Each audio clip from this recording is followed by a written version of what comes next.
Polish tournament, Polish championship of youngsters. I don't know, till 18 or 17. On this course. It was it was good opportunity to build the fields and. So you build it before the tournament? Yes, before the tournament. And right now we plan to build a skate park near the fields and some big things in the park. But in the next 3-5 years. Not at once, of course, because it costs a lot of money. We think it's a good idea to build things for the young people. Yes, we are one of the best if you take into account sport activity and the numbers of NGOs connected with the sport. That's good. Especially youngsters, which is one of our aims. You know, to give them opportunity to have spare time practicing sport, not drinking or fighting, you know, or do the things like that. Of course, we love sport and we think it's a good idea, but I think also it's a good investment for the population. Yes, I'm sure. It protects youngsters, you know, against bad lifestyle. If they don't have anything to do at night, they will find something to do, and often it's not good. You know, it's you are from Oslo or from bigger towns? I'm from outside Oslo. Outside, and you? Also outside, but very outside Oslo. But actually now we all are working at this school for the best players in Norway in one school. One place, one school. And that's a good idea. But that's far from Oslo. That's on the west coast, Stavanger. Stavanger. I never visited. I visited many times. So you are welcome. It's a beautiful country, as far as I know from my friends who are fishing there. Our town? From Gorlice to the Slovakian border, we have about 22 kilometers. And in commune, which is near the Slovakian border, Usie Gorlickie, 70. This is one of the largest communes in Małopolska, in Poland as well. And 70% of territory is a forest. So absolutely attractive. And how high is it? The highest Lackowa reached about 900 above the sea level. But it's not that easy peak. It's very difficult, you know. It is, to reach it. Very good. And so people from whole Poland, they go to this area? You know, it isn't overcrowded area, but many tourists from Upper Silesia, from Warsaw, Krakow, are coming here. And the other side of the mountain is then Slovakia. And we have about 130-40 kilometers to on the east side to Ukraine. And we have here a very interesting ethnic minority, Wemkos. They are very close to Ukrainian, but part of them consider themselves as a Ukrainian and part of them consider themselves as a separate ethnic group. Okay. But you know what the name was? Wemko. You know, they are partly Orthodox, belong to the Orthodox Church, partly to the Greek Catholic Church, which is very interesting because we have, you know, ecumenical area here. Roman Catholic, Greek Catholic churches and Orthodox churches, and you know, different languages too, including schools and different culture, music and architecture. I don't know. Have you an opportunity to visit area of Gorlice? No, we actually don't have just the hotel and the court. Tomorrow we will maybe go for a bus. In Serbia. Yeah, but Filipovic, I have really good contact with Filipovic. Because say hello from Witold Kochan from Gorlice. Because my father worked together with Filipovic, and we tried to make some sports center also in Sremski Karlovci. No, you have. Sremski Karlovac was a very interesting place because it was the last town was created based on the oil. Interesting. You have to show you all the old installation from this area. Very interesting. And in this building, Ignacy Łukasiewicz got a pharmacy, and for 2-3 years in this working in this place, he worked on refining oil. That's what was near the Gorlice, and it affected somehow the world history because the Russian army defeat, and it was the beginning of the collapse of the Russian Empire, and the beginning of the Russian Revolution, Lenin, Bolsheviks, and so on. That's an important thing of the 26,000 people were killed during 6 hours of operation. Battle of Gorlice. Gorlice was destroyed in 95%, so we have no monuments in the town because of that. You know. Yeah, so then you rebuild the city. Was it all the buildings were away, and you had to rebuild the. No, it happened many years ago. I'm trying to of course. to do another thing, like the main square. But 26,000 people during 6 hours. Yes. 8,000 they were Germans and Austro-Hungarian, but you know the paradox, historical paradox, was that Polish people were fighting in the different armies because till 1918 there was no Polish state. We were divided between Russia, Germany, and Austro-Hungarian Empire. So the end of the First World War was the beginning of the Polish state. After 150 years of, I don't know, slavery. And after that battle, we have in Gorlice district 93 war cemeteries, but these are not ordinary cemeteries. Part of them are absolutely fantastic, you know, pure art. Made in wooden, stone. What is cemetery again? Cemetery is a place where dead people are buried. Cemeteries. And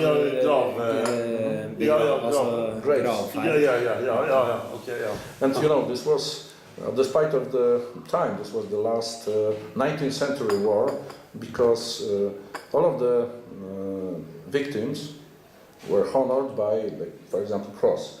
If anybody was Orthodox, he's got the Orthodox church. If anybody was Jews, got a special Jewish grave. And the examples are here in this land, of course. In Gorlice we have 6 war cemeteries. Also, a lot of people from Balkans are buried here. They were fighting for Austro-Hungarian army here. And I'm smiling that Gorlice is the only place in Poland where we, together with Germans, could celebrate military victory because the headquarters of the Central Army was German General Mackensen, and he freed the town from Russians. So for us, it was the victory. The whole group, something between 1,500 and 2,000, depends on the in the town. But one group. We have old refinery that collapsed in 2003, and right now there is a new owner, and I hope they will start to produce. But they still have legal problems with the former owner. So I hope the problems will be sorted out somehow these or next years. And we have a lot of wooden factories. There's a strong tradition to produce something with wood, including simple hangers or things like that. You know. Because you have wood in the forests. This is the reason of development of that kind of industry. And anyway. But you don't use wood for building houses. Yes, we do in Norway. Sometimes you could see, but in the countryside, not in the town. And speaking about the economy, our problem is location. You know, far from the airport, far from Kraków, far from Rzeszów.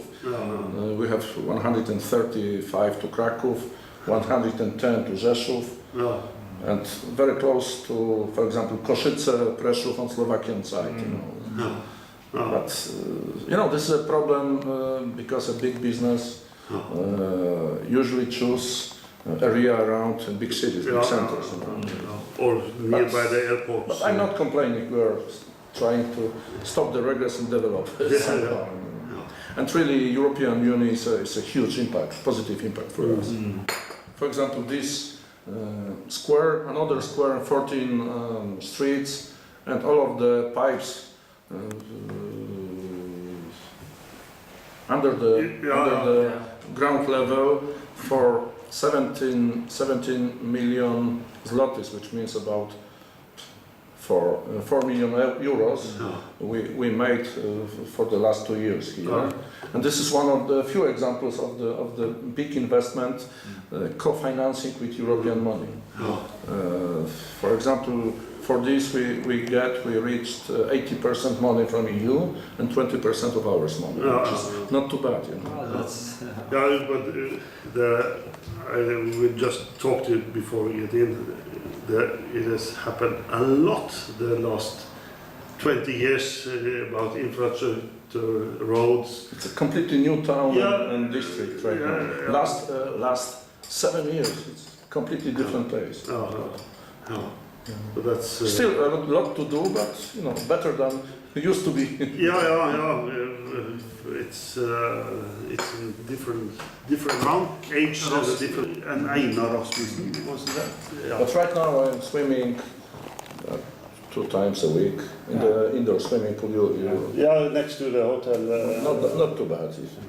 You compare with other small towns, you know. And we were discussing if you should visit it today. I'm trying to be champion amongst 50 plus guys. That's good. So you like to compete? I like to be tired from time to time because of the place when I work. I have to practice from time to time. And you need a strong heart. Pardon me? You need a strong heart. Oh yes. Yes. But are you here in a city? You have many politics different. Here? Not that bad. I was in Polish Parliament 2 years ago, but I quit it. I decided to start in local election. I won, and it was a good move. How long have you been the mayor? From December 2010. And the next elections is in autumn next year. So 4 years. 4 years. A bit too short, but not bad. I'm going to win the next election. Sounds good. But how many members are there in the? You have a parliament also. And I was 3 times in parliament before I came here. But is it a big difference? The two biggest parties in Poland are very similar, but differences are, you know, a bit artificial, but you know, pumping up by the leaders, you know, just to difference each other, you know. It's not that big difference in Norway also, but they are trying. The left side right now in Poland is rather weak. A part of the typically left program is taken by one of the right-wing party, which is mixed of different ideology, right-wing ideology, socialist ideology, a bit of populism, you know. But you know, my party is in not that good position because this is the second term we ruled in Poland, and you know, from 2009 we have a permanent crisis. Which is very, very difficult conditions to lead the country. You know. It's a miracle that my party has won the next elections. which is the first such an example in modern Polish history. The expectation of Polish people, which is good, aspiration of Polish people are, why don't we are Germans or Norways, but we still are, the 5th or 6th position from the down in the EU, according to objective indicators, economic indicators. But still we progress. 23 years ago, when real socialist collapsed, we were long behind Hungary, Czechoslovakia, and right now we are on the same level like Hungary. We need a little of distance to Slovakia and Czech Republic, but the distance is much shorter than 20 years ago, so we progress. But still, it is one of the poorest countries in EU. The same money like, Scandinavian people or German people. Why don't you fix it? In next 4 years. Very good. And what's your... New jobs. Most important goal. We invest a lot of European money in new territory for investment. In next 1 month we finish economic development zone number 1. Next week we will call the bid for the second 7 or 8 hectares to prepare them, to give proper infrastructure, pipes with everything, road, additional road, connection with national road. And we are working for jobs. This is the most important things. To put the money that will work on you in next 5-10 years. Not only spent just because of opportunity from EU. This is absolutely most important here. A small amount of kids, very bad demography.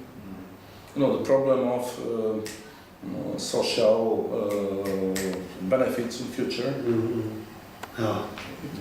It could collapse, like almost everywhere in Europe. This is most important problem. How could you keep young people? Offering a job. We can do nothing except preparing infrastructure for business. No, we are trying to do it. Because in Norway there's a lot of Polish people coming to get jobs in. Yes, I've heard about it because our job market is still weak.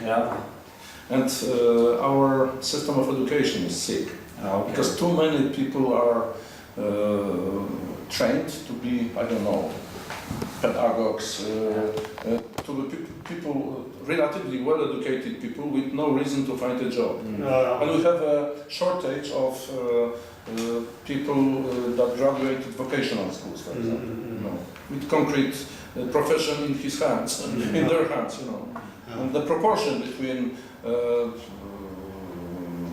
graduates of universities and graduates of vocational schools are sick. This is a mistake of the system. But it needs many time to improve it. Do you have? So they go to Krakow to study, but no jobs. No jobs, especially good jobs for well-educated people. So it's a problem. Very good. But I don't know. If you like to, we can walk on the top of the tower. Walk around. Why not? If you have time. Yes, I have time, and I have a key.